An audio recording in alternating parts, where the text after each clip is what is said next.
Hello दोस्तों, VS classes for you में स्वागत है आपका। हम आज आपके लिए फिर से आपकी ये क्लास लेके आ गए हरियाणा करंट अफेयर्स की। यह आज आपकी 15वीं क्लास है जो कि हरियाणा फीमेल के लिए थी, फीमेल पुलिस कांस्टेबल के लिए 15वीं क्लास। आज ये क्लास वैसे लाइव नहीं चलेगी, लेकिन इसका प्रीमियर आज सही 8 बजे ही चलेगा। तो जो आपके जो क्वेश्चंस हैं, कुछ क्वेश्चंस लेके आया हूँ मैं। तो क्वेश्चन आंसर सेशन है जो वो वैसे ही चलेगा जैसे पहले चलता रहा था। आप जैसे मैं क्वेश्चन बोलता हूँ रिप्लाई करें, उसके साथ ही मैं बताता हूँ कोई किसका ठीक किसका गलत, और उसके बाद उसका सही आंसर बताऊँगा। तो ज़रूर देखें इससे और जुड़े रहें इससे। तो चलिए स्टार्ट करते हैं। देखते हैं पहला क्वेश्चन है कि सोनीपत के जो सुमित अंतिल है पैरा एथलीट, उन्होंने टोक्यो पैरालंपिक में कौन सा पदक जीता। अभी हाल ही में जो टोक्यो में पैरालंपिक चले हुए हैं, उनमें सुमित अंतिल ने, जो कि सोनीपत के हैं, उन्होंने कौन सा पदक जीता। ऑप्शन है आपके स्वर्ण पदक, रजत पदक, कांस्य पदक या फिर कोई नहीं। स्वर्ण पदक, रजत पदक, कांस्य पदक या फिर कोई नहीं। किन्होंने? सुमित अंतिल ने सोनीपत के हैं ये। तो टोक्यो पैरालंपिक में इन्होंने कौन सा पदक जीता? स्वर्ण पदक, कांस्य पदक, रजत पदक या फिर इनमें से कोई नहीं। सोनीपत के सुमित अंतिल ने टोक्यो पैरालंपिक में कौन सा पदक जीता? स्वर्ण पदक, रजत पदक, कांस्य पदक या फिर इनमें से कोई नहीं, या फिर उन्होंने कोई भी पदक नहीं जीता।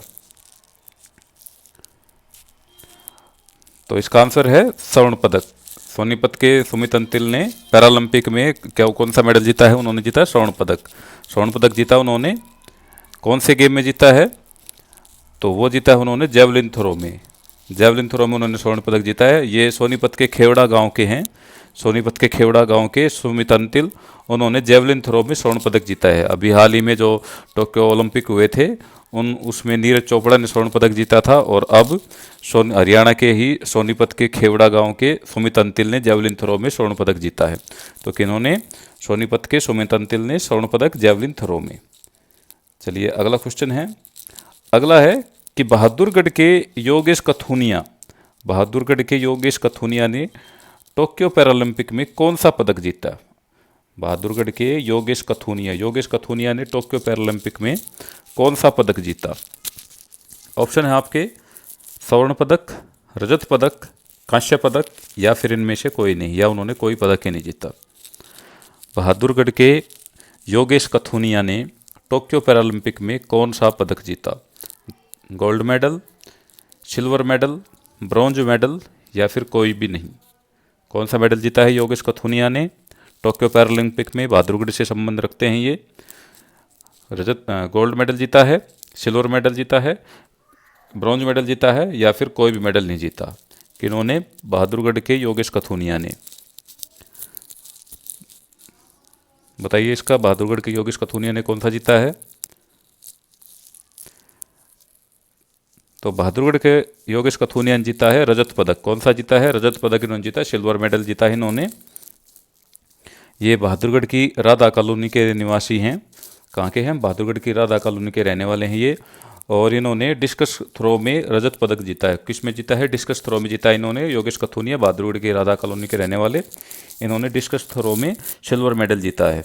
किस में जीता है? डिस्कस थ्रो में सिल्वर मेडल इन्होंने जीता है योगेश कथुनिया ने।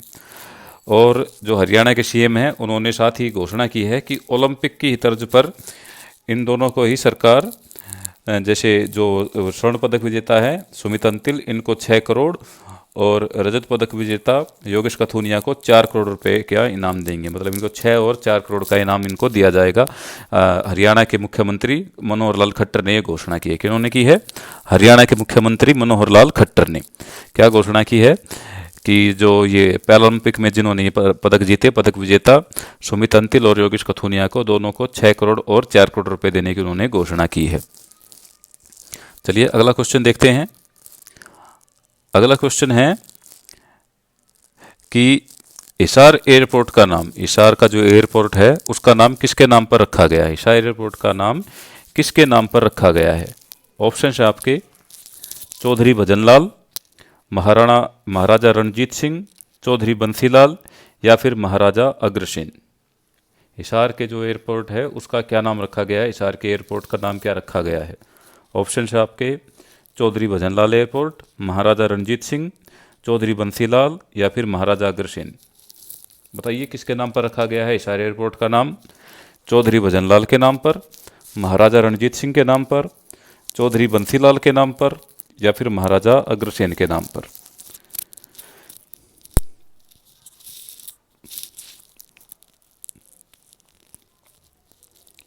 हिसार के एयरपोर्ट का नाम किसके नाम पर रखा गया है? चौधरी भजनलाल, महाराजा रणजीत सिंह, चौधरी बंसीलाल या फिर महाराजा अग्रसेन। तो ये रखा गया है महाराजा अग्रसेन के नाम पर। किन के नाम पर रखा गया है? महाराजा अग्रसेन के नाम पर हिसार एयरपोर्ट का नाम रखा गया है। किन के नाम पर? महाराजा अग्रसेन के नाम पर। चलिए अगला क्वेश्चन देखते हैं। अगला है कि रोहतक से कहाँ तक नई ट्रेन शुरू की गई है? रोहतक से कहाँ तक की एक नई ट्रेन शुरू की गई है? अभी हाल ही में रोहतक से एक नई ट्रेन की शुरुआत की है। वहाँ के जो रोहतक के जो एमपी हैं आनंद शर्मा, उन्होंने हरी झंडी दिखाकर उस ट्रेन को रवाना किया है। तो कौन सी कहाँ तक की ट्रेन शुरू हुई है ये? ऑप्शन है आपके पास।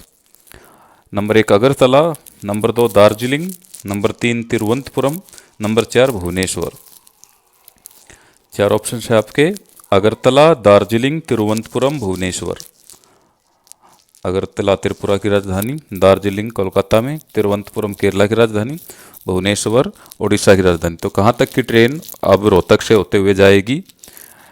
ये नई उस ट्रेन की अभी शुरुआत की है। रोहतक के जो सांसद हैं आनंद शर्मा, उन्होंने हरी झंडी देकर इसको रवाना किया है। तो कहाँ तक जाएगी ये ट्रेन? अगरतला, दार्जिलिंग, तिरुवनंतपुरम या भुवनेश्वर? बताइए जल्दी से। अगरतला, दार्जिलिंग, तिरुवनंतपुरम या फिर भुवनेश्वर। रोहतक से ये ट्रेन जाएगी। ये फिरोजपुर से स्टार्ट होगी पंजाब के, और अब ये बताइए कहाँ तक जाएगी रोहतक होते हुए? अगरतला, दार्जिलिंग, तिरुवनंतपुरम या भुवनेश्वर? तो ये जाएगी अगरतला तक। कहाँ तक? त्रिपुरा की राजधानी अगरतला तक ये जाएगी। कानपुर, प्रयागराज, दीनदयाल उपाध्याय, जो कि बनारस का स्टेशन का नाम है दीनदयाल उपाध्याय, वहाँ तक, वहाँ से और पटना से होते हुए ये कहाँ तक जाएगी?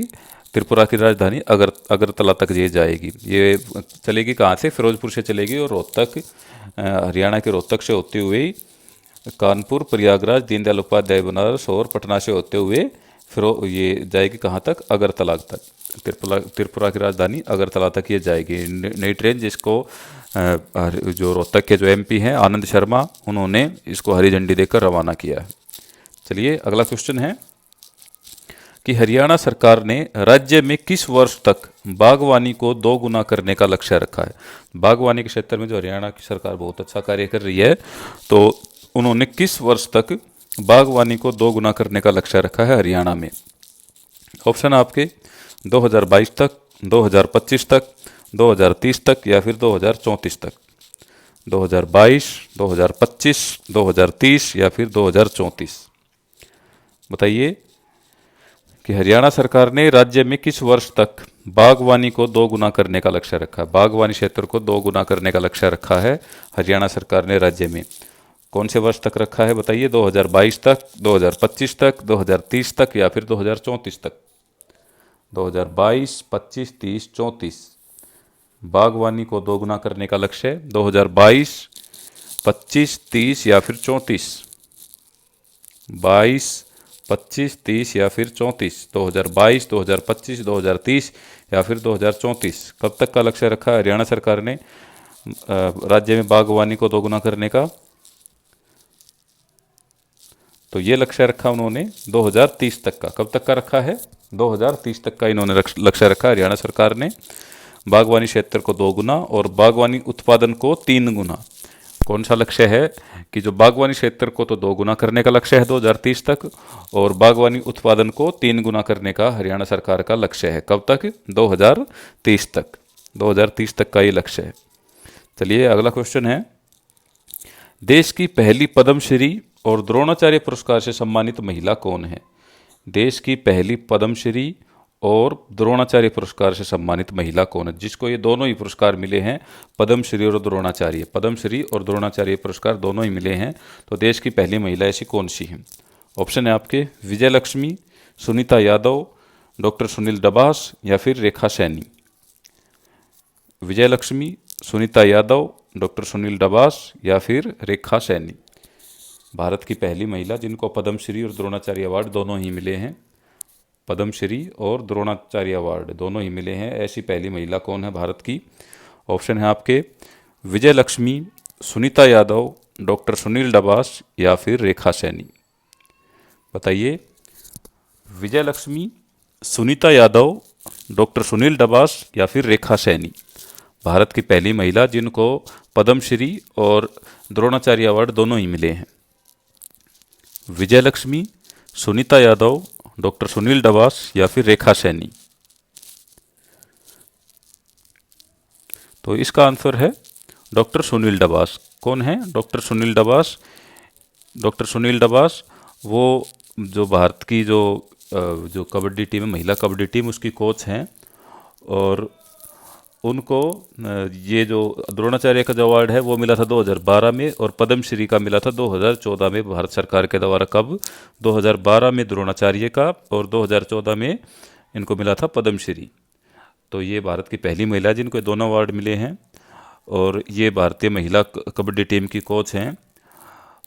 और इन्होंने जब ये कोच थी तो इनकी कोचिंग में जो भारतीय महिला टीम है उन्होंने 7 इंटरनेशनल गोल्ड मेडल इन्होंने जीते हैं। एक तो 2010 का एशियन गेम्स का, और दूसरा वर्ल्ड कप 2012। कौन कौन सा जीता है? 2010 में एशियन गेम्स में, और 2012 में वर्ल्ड कप में। जो वर्ल्ड कप जो कबड्डी प्रतियोगिता थी महिलाओं की, उसमें इन्होंने गोल्ड मेडल जीते हैं। और इनकी कोचिंग में भारतीय महिला कबड्डी टीम ने 7 इंटरनेशनल गोल्ड मेडल जीते हैं। तो कौन है ऐसी? सुनील डबास हैं। कौन? राष्ट्रीय महिला कबड्डी टीम की कोच हैं ये। 2012 में इनको द्रोणाचार्य अवार्ड मिला और पद्मश्री मिला 2014 में भारत सरकार के द्वारा। तो ये भारत की पहली महिला हैं जिनको पद्मश्री और द्रोणाचार्य अवार्ड दोनों ही मिले हैं। चलिए अगला क्वेश्चन देखते हैं। अगला है, हरियाणा का कौन सा जिला सबसे पहले ODF प्लस प्लस घोषित हुआ है? ODF प्लस प्लस, खुले में शौच मुक्त प्लस प्लस घोषित हुआ है। तो हरियाणा का कौन सा जिला है ऐसा? ऑप्शन है आपके फरीदाबाद, यमुनानगर, कैथल, करनाल। फरीदाबाद, यमुनानगर, कैथल, करनाल। हरियाणा का कौन सा ऐसा जिला है जिसको जो सबसे पहला ODF प्लस प्लस बना है? ODF प्लस प्लस बना है, खुले में शौच मुक्त प्लस प्लस ये बना है। हरियाणा का कौन सा पहला ऐसा जिला है? बताइए। ऑप्शन है आपके फरीदाबाद, यमुनानगर, कैथल, करनाल। फरीदाबाद, यमुनानगर, कैथल या फिर करनाल। कौन सा जिला है जो ODF प्लस प्लस बनने वाला पहला जिला है हरियाणा का? फरीदाबाद, यमुनानगर, कैथल या फिर करनाल। ODF प्लस प्लस जिला, पहला ODF प्लस प्लस जिला हरियाणा का फरीदाबाद, यमुनानगर, कैथल, करनाल। तो ये है, कौन सा है ये? तो ये है करनाल जिला। कौन सा जिला? करनाल जिला। स्वच्छ सर्वेक्षण 2019 को लेकर चली आ रही ODF प्लस प्लस की परीक्षा में सबसे पहला नंबर किसका आया है? तो वह है करनाल का। करनाल प्रदेश का ऐसा पहला जिला बन गया है इस परीक्षा को पास करने वाला। और ये भारत के शहरी मंत्रालय ने इसकी आधिकारिक घोषणा की। किसने की है? भारत के शहरी मंत्रालय ने, भारत सरकार के शहरी मंत्रालय ने इसकी आधिकारिक घोषणा की है कि जो स्वच्छ सर्वेक्षण 2019 को लेकर चली आ रही ODF प्लस प्लस की जो परीक्षा है उसमें करनाल जिला हरियाणा का ऐसा पहला जिला है जिसको ODF प्लस प्लस जो बन गया है। किसने इसकी घोषणा की? तो इसकी घोषणा की है शहरी मंत्रालय ने। किसने की है? शहरी विकास मंत्रालय, भारत सरकार ने इसकी घोषणा की है। चलिए अगला देखते हैं। अगला है, कौन हरियाणवी BSF में प्रदेश की पहली और देश की तीसरी महिला सहायक कमांडेंट बनी? कौन सी हरियाणवी महिला BSF में प्रदेश की पहली और देश की तीसरी महिला सहायक कमांडेंट बनी? तीसरी महिला सहायक कमांडेंट देश की और पहली प्रदेश की BSF में। ऑप्शन है आपके नंबर 1 सौम्या, नंबर 2 रेखा रानी, नंबर 3 अवनी कौर, नंबर 4 दीपिका रानी। क्या है ऑप्शन? नंबर 1 सौम्या, नंबर 2 रेखा रानी, नंबर 3 अवनी कौर, नंबर 4 दीपिका रानी। कौन सी ऐसी पहली महिला, कौन सी ऐसी हरियाणवी हैं जो हरियाणा की पहली और देश की तीसरी ऐसी महिला हैं जो बीएसएफ में सहायक कमांडेंट बनी है? क्या बनी है? बीएसएफ में तीसरी ये सहायक कमांडेंट बनी है, प्रदेश की तीसरी और प्रदेश की पहली। बताइए कौन है वो? सौम्या, रेखा रानी, अवनी कौर या फिर दीपिका रानी। ऑप्शन है आपके सौम्या, रेखा रानी, अवनी कौर या फिर दीपिका रानी। सौम्या, रेखा रानी, अवनी कौर या फिर दीपिका रानी। तो आंसर है इसका सौम्या। क्या है? सौम्या। हरियाणा के सोनीपत जिले में सेक्टर 12 में रहती हैं। सेक्टर 12 की रहने वाली सौम्या बीएसएफ में प्रदेश की पहली और देश की तीसरी महिला सहायक कमांडेंट बनी है। क्या बनी है ये? देश की पहली, प्रदेश की पहली और देश की तीसरी महिला सहायक कमांडेंट बनी है। सौम्या ने संघ लोक सेवा आयोग की तरफ से आयोजित परीक्षा में पहले ही प्रयास में यह सफलता हासिल की है और उन्होंने राष्ट्रीय स्तर पर उन्होंने दूसरा स्थान पाया है। क्या स्थान? कौन सा स्थान उसका? राष्ट्रीय स्तर पर उन्होंने दूसरा स्थान पाया है और उन्होंने ये पहली ही परीक्षा में ये पास कर लिया। यूपीएससी की उन्होंने ये पहली तरफ से आयोजित परीक्षा में पहले प्रयास में उन्होंने ये पास कर लिया। कौन है? हरियाणा के सोनीपत जिले के सेक्टर 12 की निवासी सौम्या बीएसएफ में प्रदेश की पहली व देश की तीसरी महिला सहायक कमांडेंट बनी है। चलिए अगला है हरियाणा रोडवेज का पहला बस डिपो। हरियाणा रोडवेज का पहला बस डिपो जहां पर चालक व परिचालकों की ड्यूटी ऑनलाइन की गई है। तो हरियाणा का वो कौन सा बस डिपो है जहां पर चालक व परिचालकों की ड्यूटी ऑनलाइन की गई है? चालक व परिचालकों की ड्यूटी ऑनलाइन की गई है। कौन सा ऐसा बस डिपो हरियाणा का? ऑप्शन है Gurgaon bus depot, Hisar bus depot, Bhiwani bus depot या फिर अंबाला बस डिपो। तो हरियाणा का ऐसा कौन सा बस डिपो है जहां पर चालकों और परिचालकों की जो ड्यूटी हैं वो ऑनलाइन की गई हैं? किनकी? चालकों और परिचालकों की ड्यूटी ऑनलाइन की गई है। तो कौन सा ऐसा बस डिपो है? ऑप्शन है आपके Gurugram bus depot, Hisar bus depot, Bhiwani bus depot या फिर अंबाला बस डिपो। कौन कौन सा? गुरुग्राम, हिसार, भिवानी या फिर अंबाला। गुरुग्राम, हिसार, भिवानी या फिर अंबाला बस डिपो। चालक और परिचालकों की ड्यूटी ऑनलाइन करने वाला कौन सा है? तो इसका आंसर है भिवानी।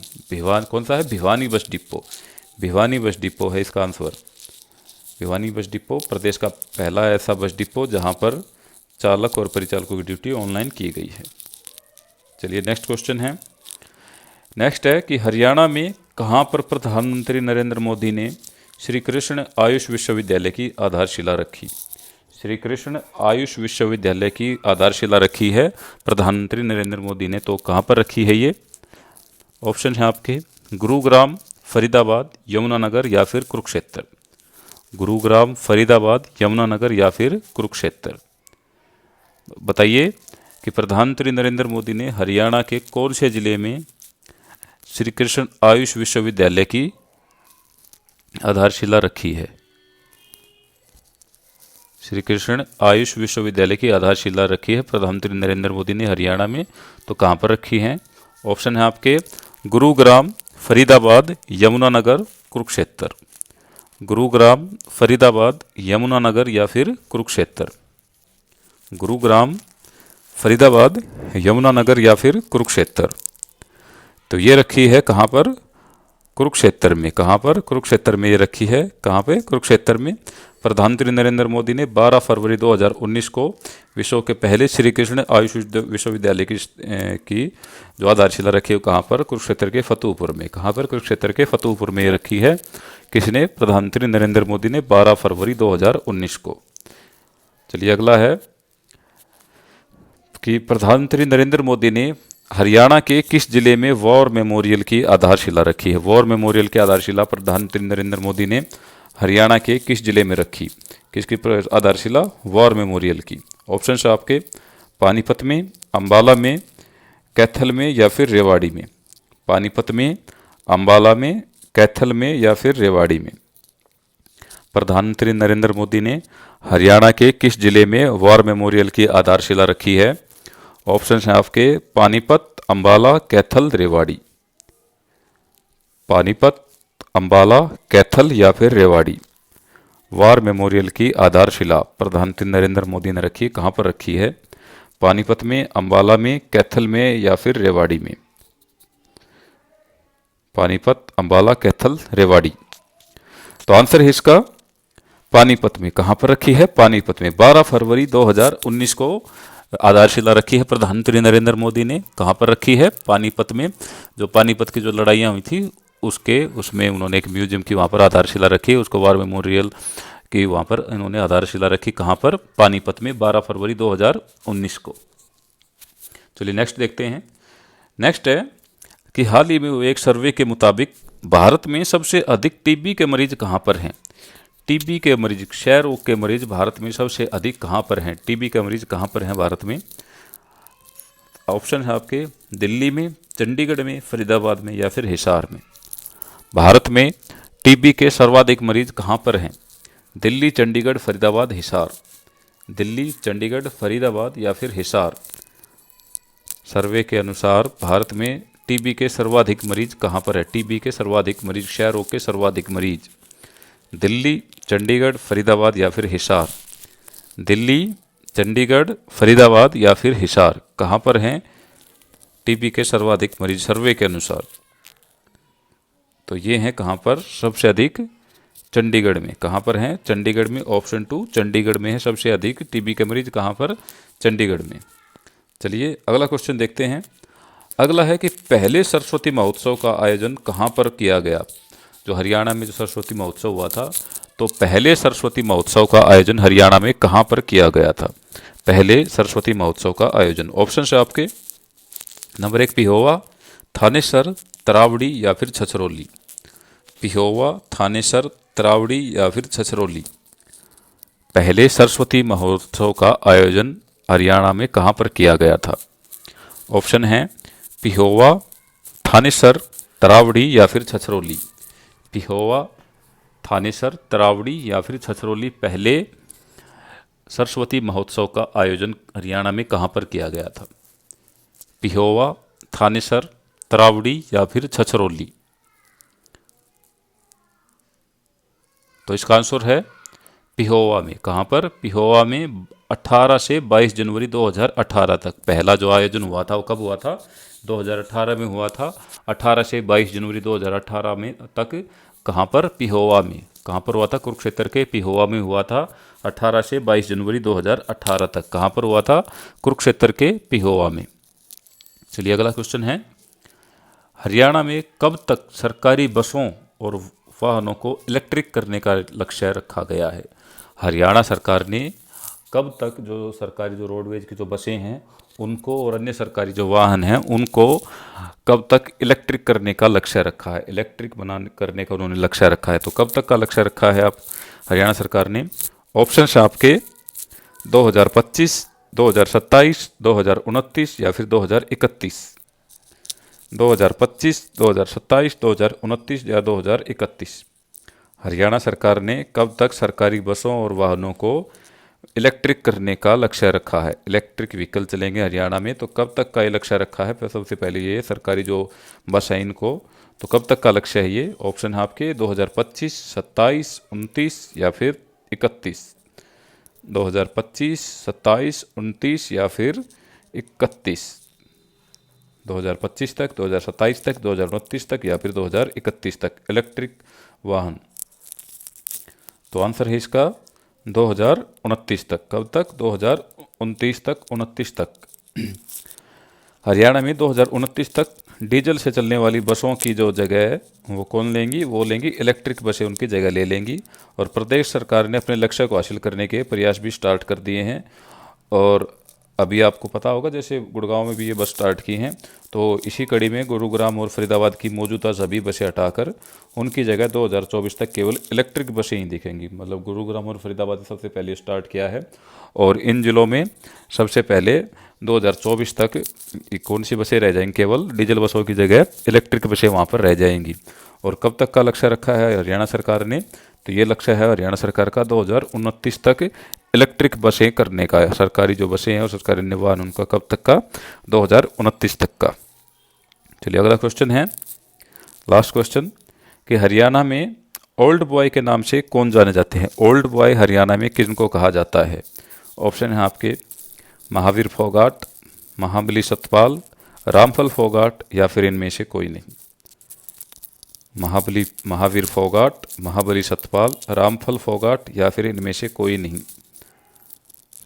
हरियाणा में ओल्ड बॉय के नाम से किसे जाना जाता है? ओल्ड बॉय के नाम से किसे जाना जाता है? महावीर फोगाट, महाबली सतपाल, रामफल फोगाट या फिर इनमें से कोई नहीं। महावीर फोगाट, महाबली सतपाल, रामफल फोगाट या फिर इनमें से कोई नहीं। तो ये जाना जाता है किनको? रामफल फोगाट को। किनको जाना जाता है? रामफल फोगाट को। ये चरखी दादरी के कमोद गांव के ही रहने वाले हैं और वे इस जो उनकी अभी उम्र काफ़ी हो गई है तो वो इस उम्र में भी काफ़ी मेडल वे लगातार जीत रहे हैं और वे सरकारी सेवा से सेवानिवृत्ति के बाद सेविक खेल जगत से जुड़े हैं और अनेकों राष्ट्रीय और अंतर्राष्ट्रीय स्पर्धाओं में उन्होंने शानदार प्रदर्शन करके बहुत सारे उन्होंने पदक जीते हैं और वे अब तक राष्ट्रीय और राज्य स्तर पर 36 मेडल जीत चुके हैं। कितने मेडल जीत चुके हैं वे? 36 मेडल जीत चुके हैं। ओल्ड बॉय के नाम से मशहूर है चरखी दादरी के कमोद गांव के रहने वाले रामफल फोगाट। कौन है? चरखी दादरी के कमोद गांव के रहने वाले रामफल फोगाट, जिनको हरियाणा का ओल्ड बॉय कहा जाता है। क्या कहा जाता है? हरियाणा का ओल्ड बॉय किनको? रामफल फोगाट को। तो चलिए आज के क्वेश्चन आपके यहीं पे पूरे होते हैं और इसी के साथ जो 15 दिन की आपकी क्लास थी ये भी ख़त्म होती है। तो अब हम जल्दी आपके लिए कुछ नया कुछ और इंटरेस्टिंग लेके आएंगे आपके लिए। तो उसके लिए तब तक जुड़े रहें VS क्लासेस फॉर यू से। Thank you. जय हिंद।